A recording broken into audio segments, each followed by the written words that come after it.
Admiral Jake Morrison stood in the command room of the USS Vengeance.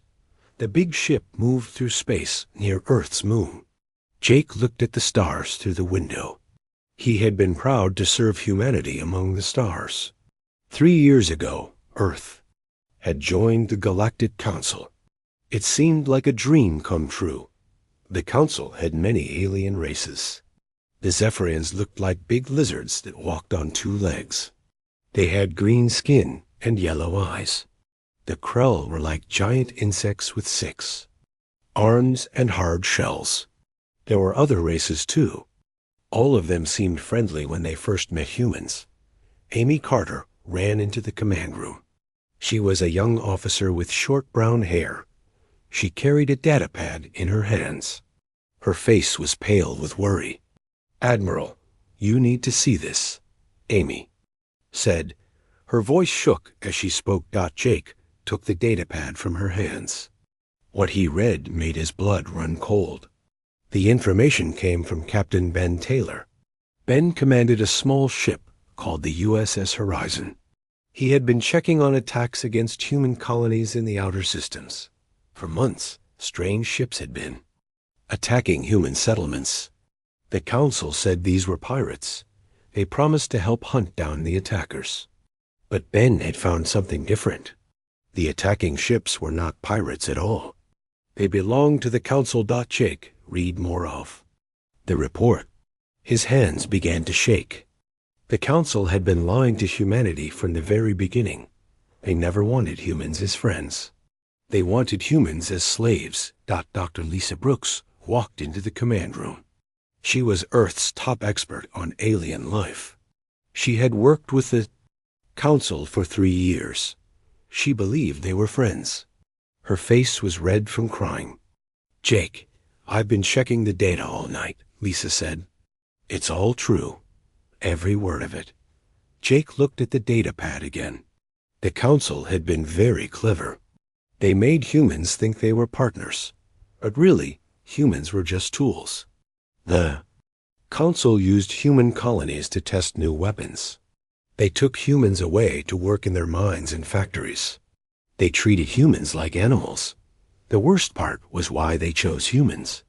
The Council had studied many races in the galaxy. They found that humans were special. Humans could live almost anywhere. They could eat many different foods. They could learn new things fast. They could fight in any kind of war. But the Council also found something else about humans. Humans would fight very hard to protect their families. They would never give up if someone hurt the people they loved. The Council planned to use this against other races. Jake called for a meeting with all his top officers. Captain Ben Taylor came back from his mission. Commander Kate Phillips arrived from Earth. She ran the spy network for humanity. General Paul Anderson came from the Mars base. He was in charge of building new ships. They met in a small room on the ship. Jake showed them all the evidence. The room was quiet for a long time. Everyone was thinking about what this meant. How many of our people are missing? Jake asked. Kate looked at her notes. We think about 50,000 humans have been taken. Most of them are young and strong. The Council has been picking the best people from each colony. What are they doing with them? Asked Ben. Lisa answered. They're training them to be soldiers. The Council wants to attack a group called the Free Worlds Alliance. These are peaceful races that won't join the Council. The Council plans to use human soldiers to destroy them. Jake felt sick. The Council was going to make humans kill innocent people. Then, when the job was done, they would probably kill all. The humans, too. There's more, Kate said. I've been watching Council ships for months. They have been building a huge fleet. It's hidden in a place called the Dark Nebula. The fleet is big enough to destroy Earth. Paul spoke up. When do you think they'll attack? Soon, Kate said. Maybe in 6 months. They want to finish training the human soldiers first. Jake stood up and walked to the window. Earth looked beautiful. From space, It was hard to believe that aliens wanted to destroy it. He thought about his wife and children living on Earth. He thought about all the humans who trusted the Council. "We need to warn everyone," Jake said. "But we have to be careful. The Council is watching everything we do." Ben nodded. "My ship found the evidence because we were looking for pirates. The Council doesn't know what we really found." Jake made a decision. "We're going to fight back, but we need to be smart about it. Kate, I want you to start getting our people ready. But do it quietly. Paul, how many ships do we really have?" Paul smiled for the first time that day. "More than the Council thinks. We've been building ships in secret places. I wasn't sure why at the time. I just felt like we might need them someday." Lisa looked surprised. "You've been building ships in secret?" "Some of us never fully trusted the Council," Paul said. "We kept building human ships with human technology. The Council thinks we only have about 100 ships. We really have over 500. Jake felt a little hope. "That's still not enough to fight the whole Council, but it's a start." The meeting went on for hours. They made plans to warn other human colonies. They would start moving people to safe places. They would get their ships ready for war. As the meeting ended, Jake looked at his officers. "Remember, we can't trust any Council technology. They might be listening to everything we say. From now on, we use only human equipment." Amy came back into the room. "Admiral, we're getting reports from other colonies. The attacks are getting worse. The Council is taking more people every day." Jake closed his eyes. Time was running out. The Council had been planning this for years. Humans had only weeks to get ready. "Send a message to all human ships," Jake said. "Tell them to come home. Tell them we have a family emergency. Don't say anything about the Council." As the USS Vengeance turned toward Earth, Jake knew that everything had changed. Humanity was about to face the biggest fight in their history. But he also knew that humans were tougher than the Council thought. They were about to find out what happened when you betrayed the human race. Commander Kate Phillips had been waiting for this day for 2 years. She stood in a secret base hidden inside a large asteroid. The base was far from Earth, in a place where no Council ships ever came. Kate had built this base with her own hands, along with a team of humans who didn't trust the aliens. The base was not pretty, but it worked. The walls were made of metal and rock. The air was cold and smelled like machine oil, but it was safe. The Council could not find them here.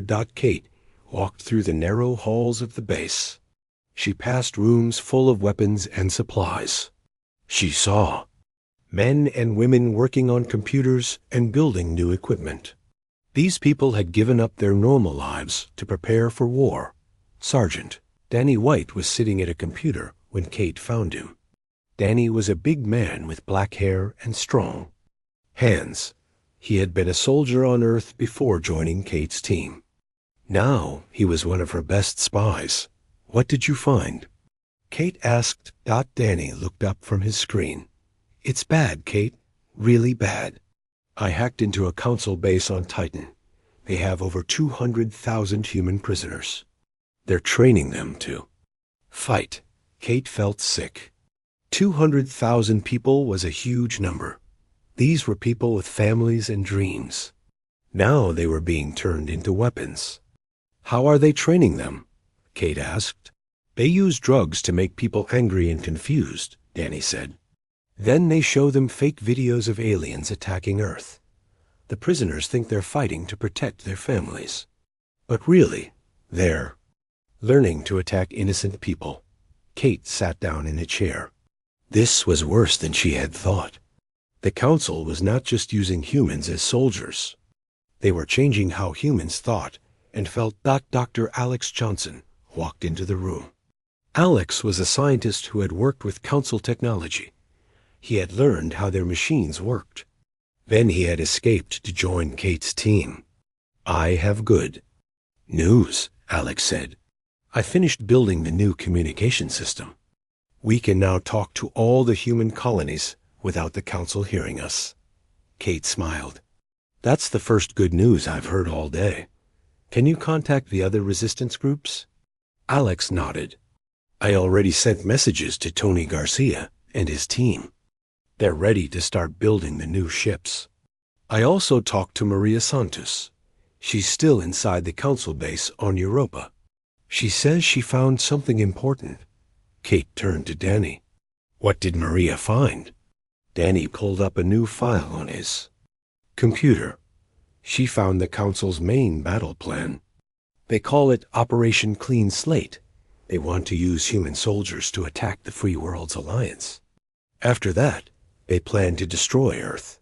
Kate read the battle plan on Danny's screen. The council had thought of everything. They would use human soldiers to do the dirty work. Then they would kill all the humans and take Earth for themselves. When do they start? Kate asked. In 4 months, Danny said. They're almost finished training the human soldiers. Kate stood up and walked to the window. She could see stars through the thick glass. Somewhere out there, hundreds of thousands of humans were being brainwashed by aliens. And Earth had no idea what was coming. We need to move faster, Kate said. Alex, how many bases do we have now? 12, Alex said. Each one has about 200 people. We also have allies in the regular human military. Admiral Morrison is one of them. Kate nodded. Jake Morrison was a good man. He had been asking questions about the council for months. Now he would learn the truth. Tony Garcia's voice came through the communication system. Tony was the best engineer Kate had ever met. He was building new ships in a secret base near Jupiter. Kate, this is Tony. I have an update on the ship project. Go ahead, Tony, Kate said. We've built 15 new ships so far. They're not as big as council ships, but they're faster. And they have weapons that can hurt council armor. Kate felt a little hope. How many more can you build? With more people. And supplies. Maybe 50 ships in 3 months. But we need raw materials. The council controls most of the mining operations. Kate thought about this problem. The council watched all the big mining operations. But there were small asteroid mines that they ignored. I'll send Steve Murphy and his team to get materials, Kate said. They're good at taking things without being seen. Colonel Steve Murphy was Kate's best field commander. He had been a Special Forces soldier on Earth. Now he led secret missions against council facilities. His team had rescued hundreds of human prisoners. Steve's voice came through the communication system. Kate, I'm at the mining facility on Ceres. We found something you need to know about. What is it, Steve? The council is doing experiments on human prisoners. They're trying to change human DNA. They want to make humans stronger and more aggressive. Kate felt cold. The council was not just training humans to fight. They were changing what humans were. Are the experiments working? Kate asked. Some of them, Steve said. But the changed humans are not really human anymore. They're more like animals. They attack anything that moves. Kate closed her eyes. This was getting worse and worse. The council was destroying everything. That made humans Special Captain Nina Foster's voice came through the communication system. Nina commanded a small, fast ship called the USS Shadow. She had been watching council military bases for months. Kate, I have important news. The council is building a huge fleet in the Dark Nebula. One count, over 3,000 ships. Some of them are bigger than anything I've ever seen. Kate felt her heart sink. 3,000 ships was more than all the human ships combined. Even with Tony's new ships, they could not win a straight fight. There's more, Nina said. I found where. They're keeping the human prisoners. It's a planet called Sigma 7. The whole planet is one big prison camp. Kate made a decision. Nina, keep watching the council fleet. Steve, I want you to plan a mission to Sigma 7. We need to rescue those prisoners. Tony, build ships as fast as you can. Alex, keep improving our communication system. Kate turned to Danny. How many council bases have we identified? 43, Danny said.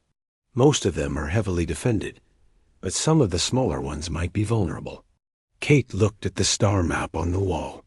Red dots showed council bases. Blue dots showed human colonies. Green dots showed the secret resistance bases. The red dots outnumbered everything else. We need to hit them first, Kate said. If we wait, they'll be ready for us. Maria Santos's voice came through the communication system. Maria was still undercover in the council base on Europa. She was pretending to be a loyal human worker. Kate, I have bad news. The council knows about Admiral Morrison. They're planning to arrest him tomorrow. Kate felt panic. Jake Morrison was too important to lose. Maria, can you warn him? I'm trying, but the council is watching all communications. They suspect something is wrong. Kate made a quick decision. Alex, send an emergency message to all human ships. Tell them to come home immediately. Use the code word family emergency. Alex's fingers flew across his keyboard. Message sent. All human ships should get it in a few hours. Kate hoped it would be enough. The council had been planning this for years. Humans had only weeks to get ready. But humans had something the council didn't understand. They had the ability to work together when things got bad. Danny, I want you to contact every human colony, Kate said. Tell them to start evacuating non-essential people. Don't tell them why. Just say it's a drill. Danny nodded and started typing. Kate walked back to the window. The stars looked different now. They no longer seemed peaceful and beautiful. They seemed full of danger and enemies. But Kate was not afraid. She had been preparing for this fight for 2 years. The council thought humans were weak and stupid. They were about to learn how wrong they were. Everyone, listen carefully, Kate sighed. In 3 days, we start Operation Freedom. We're going to hit council bases all across the galaxy. We're going to rescue our people. And we're going to show the council that humans are not slaves. The room was quiet for a moment. Then everyone started talking at once. People were scared, but they were also excited. Finally, they could fight back. Kate looked at her team. These people had given up everything to prepare for this moment. They were heroes, even if no one would ever know their names. The war was about to begin, and humanity would not go quietly into the darkness. Admiral Jake Morrison stood in a secret shipyard that officially did not exist. The shipyard was hidden behind one of Saturn's moons, in a place where no council ships ever came. Jake had been building this place for 3 years, ever since humanity first joined the Galactic Council. The shipyard was huge. It was bigger than any human facility ever built. Thousands of workers moved through the metal halls, building ships that would decide the fate of humanity. These workers had been told they were building exploration vessels. Only a few people knew the truth. Jake walked with General Paul Anderson through the main construction bay. Paul was a tall man with gray hair and serious eyes. He had been Jake's friend since they were young officers. Paul had always been suspicious of the council. How many ships do we have? Jake asked. Paul looked at his data pad. 537 combat ships, plus about 200 support vessels. The council thinks we have maybe 100 ships total. Jake smiled. It was not a happy smile. Good. What about the new technology? Dr. Sam Mitchell's team finished the quantum weapons last week. They tested them on an old asteroid. The results were impressive. Jake had seen the test results. The quantum weapons could destroy a council battleship with one shot. They worked by tearing apart the bonds between atoms. Nothing could survive a direct hit. They walked to the main construction bay. In the center of the bay was the largest ship Jake had ever seen. It was black metal, with no windows or decorations. It looked like a weapon made of steel and hatred. "The USS Retribution," Paul said. "Our new flagship. It's 3 times bigger than any council ship, and it has weapons that can crack planets." Jake looked at the massive ship. It was beautiful and terrifying at the same time. How many crew does it need? 2,000 people. Commander Grace Thompson has been training them for 6 months. They're ready for war. Jake nodded. Grace Thompson was the best training officer in the human military. She had been preparing crews for combat against aliens. Her methods were hard, but they worked. Dr. Sam Mitchell joined them in the construction bay. Sam was a small woman with short red hair. She looked tired, but her eyes were bright with excitement. "Jake, I need to show you something," Sam said. "We've made a breakthrough." She led them to a laboratory filled with strange machines. In the center of the room was a weapon that looked like a silver tube. It was about as long as a person and as wide as a tree. "This is the quantum disruptor," Sam said. "It's our new main weapon. Watch this." She pointed the weapon at a piece of council armor. The armor was thick and strong. Council ships used it to protect themselves from human weapons. Sam pressed a button on the weapon. The armor simply vanished. One moment it was there. The next moment it was gone. Not destroyed or melted. Just gone. "How does it work?" Jake asked. "It breaks the quantum bonds that hold matter together." Sam sighed. "The target doesn't explode. It just stops existing. And the weapon works at any distance. If we can see a target, we can destroy it." Jake felt excited and worried at the same time. This weapon was incredibly powerful, but it was also incredibly dangerous. Can the council defend against it? "We don't think so," Sam said. "Their shields work by absorbing or deflecting energy. But this weapon doesn't use energy. It directly affects the structure of reality." Paul looked concerned. "What happens if we use this weapon on a planet?" Sam was quiet for a moment. The planet would cease to exist, along with everything on it. Jake felt cold. This weapon could end entire civilizations. "How many of these weapons do we have?" "Each of our major ships has one," Sam said. "Plus we have portable versions for ground troops." "But Jake, we need to be careful. These weapons could destroy the galaxy if we're not careful." Jake understood. Humanity now had the power to destroy anyone who threatened them. But with that power came responsibility. That Commander Grace Thompson met them at the training center. The center was a large room filled with combat simulators. Human soldiers were practicing fighting against alien enemies. "How are the crews doing?" Jake asked. Grace smiled. "Better than I expected.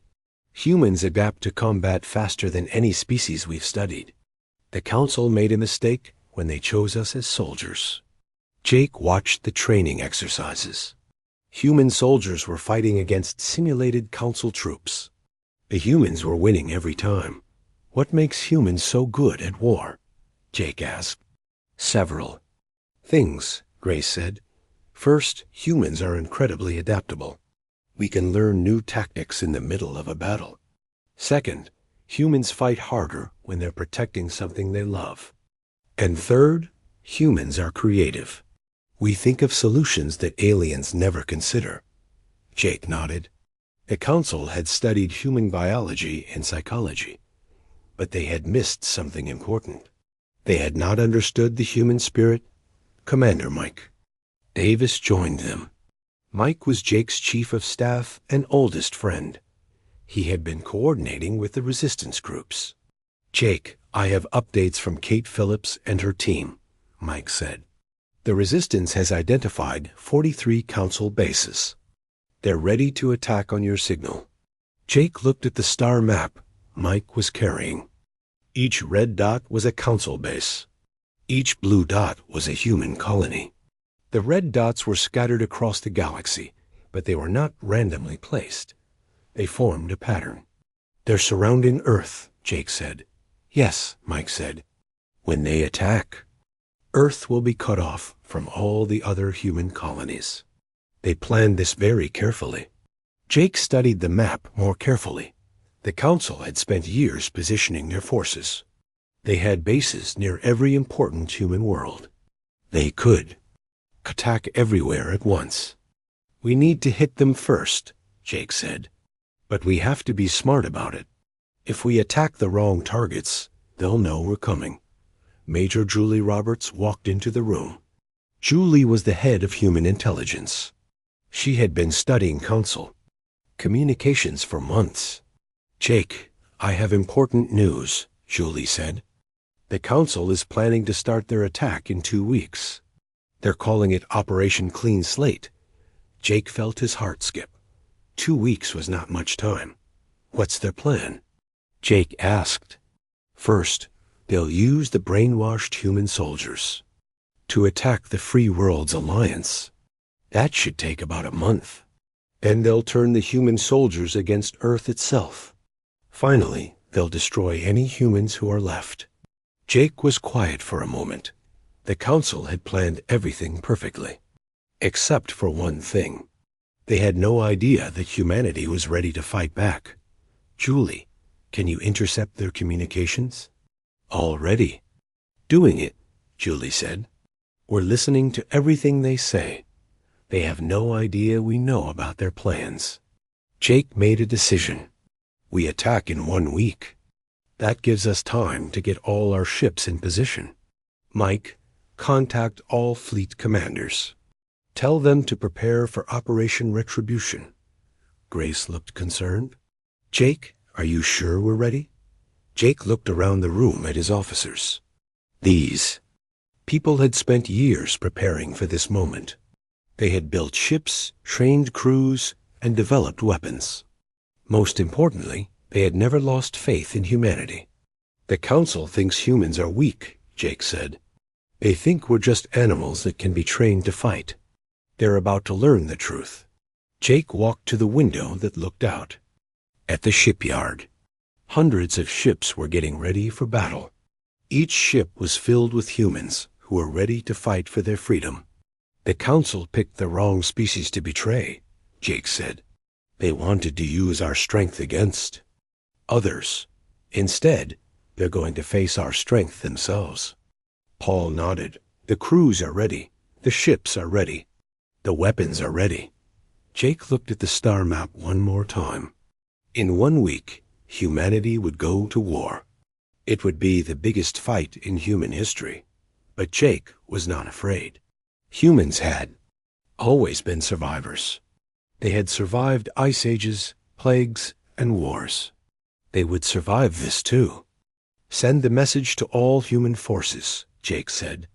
"Tell them it's time to come home. The real war is about to begin." As his officers left to prepare for battle, Jake stayed at the window. He thought about his wife and children on Earth. He thought about all the humans who had been taken by the Council. He thought about the future of humanity. The Council had made one critical mistake. They had thought humans would be easy to control. They had never considered that humans might be the most dangerous species in the galaxy. In 1 week, they would find out just how dangerous humans could be. The war began at exactly 0800 hours, Galactic Standard Time. Admiral Jake Morrison stood on the bridge of the USS Retribution as it dropped out of hyperspace near the Council's main base at Alpha Centauri. The massive human fleet appeared all at once, like deadly flowers blooming in the darkness of space. "All ships, this is Admiral Morrison." Jake spoke into his communicator. "Operation Retribution is now active. Hit your targets hard and fast. Show no mercy to those who betrayed humanity." The USS Retribution fired first. Its quantum disruptor cannon charged with a deep humming sound. Then a beam of pure energy reached out across space and touched the Council battle station. The station simply vanished, as if it had never existed. Captain Ray Phillips commanded the heavy cruiser, USS Fury. His ship attacked the Council naval base orbiting Proxima Centauri. The base was huge, with thick armor and powerful shields. But the human ships had new gravitational weapons that could tear through any defense. "Target the main command center," Ray ordered his crew. "Let's cut off their head first." The USS Fury's gravitational cannon created a small black hole right inside the Council base. The black hole lasted only a few seconds, but it was enough. The entire command section of the base was crushed into nothing. Commander Helen Carter led a squadron of human fighter ships. Helen was one of the best pilots in the human fleet. Her fighters were small and fast, designed to attack larger ships. "Phoenix Squadron, follow me in," Helen said to her pilots.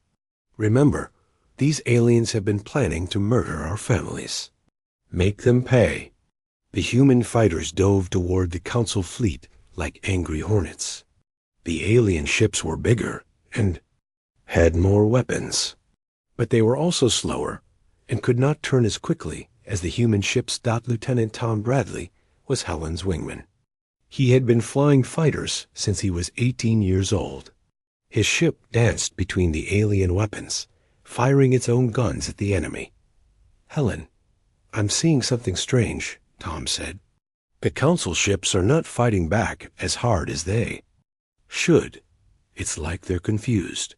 Helen looked at her sensors. Tom was right. The Council ships were firing their weapons, but they were not working together. They seemed surprised and scared. "They never expected us to fight back," Helen said. "They thought we were their pets. Now they don't know what to do."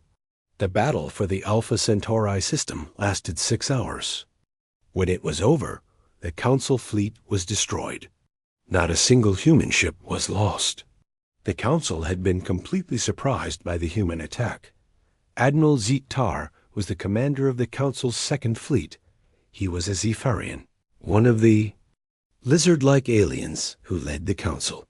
He had been confident that humans were weak and stupid. Now his fleet was running for their lives. "How is this possible?" Zektar hissed to his officers. "The humans only have primitive weapons. They should not be able to fight us." His communications officer, a krell insect with 4 arms, looked at the battle reports. "Admiral, the human ships are using technology we have never seen before. Their weapons are destroying our ships with single shots." Zektar felt fear for the first time in his life. The Council had ruled the galaxy for thousands of years. No one had ever successfully fought against them. But now these primitive humans were destroying Council fleets like they were made of paper. "Send a message to the High Council," Zektar ordered. "Tell them we need reinforcements." Many reinforcements. But the human attack was not limited to one system. All across the galaxy, human ships were attacking Council bases. The attacks were coordinated and devastating. Captain Sue Martinez led an attack on the Council base at Vega. Her ship, the USS Lightning, was one of the new fast attack vessels. It could move faster than any Council ship and had weapons that could punch through the heaviest armor. "Sue, this is Admiral Morrison," came the voice over the communicator. "How are things at Vega?" "Almost finished, Admiral," Sue replied. "The Council base is destroyed. We're now hunting down the remaining ships." The battle for Vega showed the human advantage clearly. The Council ships were bigger and had more weapons, but they were designed to fight other Council ships. They were not ready for human creativity and aggression. Colonel Frank Thompson was leading the ground attack on the Council prison planet, Sigma 7. His job was to rescue the human prisoners who had been taken by the Council. Frank was a tough soldier who had fought in many battles on Earth. "This is Colonel Thompson to all ground units," Frank spoke into his radio. "Remember, we're here to save our people. The council guards are not to be taken prisoner. Frank's soldiers moved through the prison camp with deadly efficiency. They had trained for this mission for months. They knew exactly where the prisoners were being held. Captain Lisa Palmer's destroyer, USS Vengeance, provided support from orbit. Her ship's weapons could hit targets on the planet's surface with perfect accuracy. When the council guards tried to use heavy weapons against Frank's soldiers, Lisa's ship destroyed them from space. "Frank, this is Lisa," her voice came through the radio. "I'm seeing about 300 council guards moving toward your position. Want me to deal with them?" "Please do, Lisa," Frank replied. "We're a little busy down here." Lisa's ship fired. A single shot from orbit. A quantum weapon hit the council guards, and they simply vanished. Frank's soldiers continued their rescue mission without interference. The rescue of human prisoners was one of the most important parts of Operation Retribution. The Council had taken hundreds of thousands of humans. They had been training them to fight against other species. But many of the prisoners had not been completely brainwashed yet. Sergeant Carl Rodriguez was one of the rescued prisoners. He had been captured 6 months ago while defending a human colony. The Council had tried to turn him into a weapon, but Carl had never stopped believing in humanity. "Colonel Thompson, sir," Carl said when Frank's soldiers found him. "Are we winning?" Frank smiled. "We're not just winning, Carl. We're crushing them." The psychological effect of the human attack was huge. The Council had ruled the galaxy through fear and superior technology. But now they were being beaten by a species they had considered inferior. The Free Worlds Alliance was a group of peaceful species that had refused to join the Council. They had been the next target for the Council's expansion. But now they were watching in amazement as humans destroyed Council forces. Ambassador Thyra was the leader of the Free Worlds Alliance. She was a tall, blue-skinned alien with large eyes and a gentle manner. She had been expecting the Council to attack her people within days. "Are the reports true?" Thyra asked her advisors. "Are the humans really defeating the Council?" Her military advisor, a bird-like alien named Corax, nodded. "The humans have destroyed over half of the Council's fleet in just one day. They're using weapons we've never seen before." Thyra felt hope for the first time in years. "Send a message to the human Admiral Morrison. Tell him the Free Worlds Alliance offers any help they can provide." The first day of the war ended with humanity winning every battle. The Council had lost over 2,000 ships. Entire Council fleets had been destroyed. The human fleet had lost only 12 ships. But Jake Morrison knew the war was not over. The Council had many more ships and bases. They would recover from the shock and fight back harder. The real test was still coming. "All ship commanders, this is Admiral Morrison." Jake spoke to his fleet. "Today we sent a message to the Council. We showed them that humans are not slaves, but they will try to. Strike back, stay alert, and stay ready." Captain Andy Roberts commanded the USS Hammer, one of the new siege-breaker ships. His job was to attack the heavily defended Council worlds. The Hammer had the thickest armor and the biggest guns in the human fleet. "Admiral, this is Captain Roberts," Andy said. "My ship is ready to attack the Council home world. Just give the word." Jake looked at the star map on his bridge. The Council home world was called Zephyria Prime. It was the most heavily defended planet in the galaxy. Attacking it would be dangerous, but it would also end the war quickly.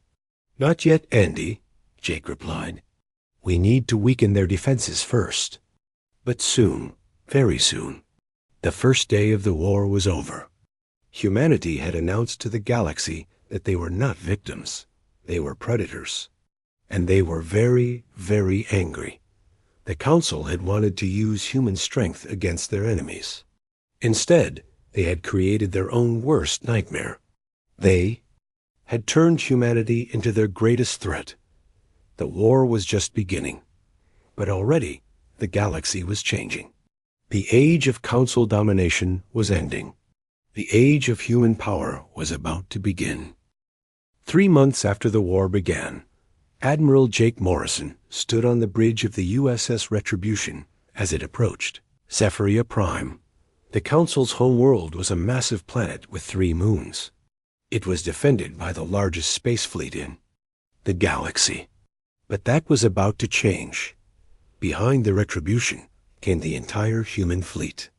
Over 800 ships moved through space like a deadly storm. Each ship was filled with humans who had seen what the Council did to their people. They were not here to negotiate. They were here to end the war. "Admiral, we're receiving a transmission from the planet," reported Lieutenant Amy Carter.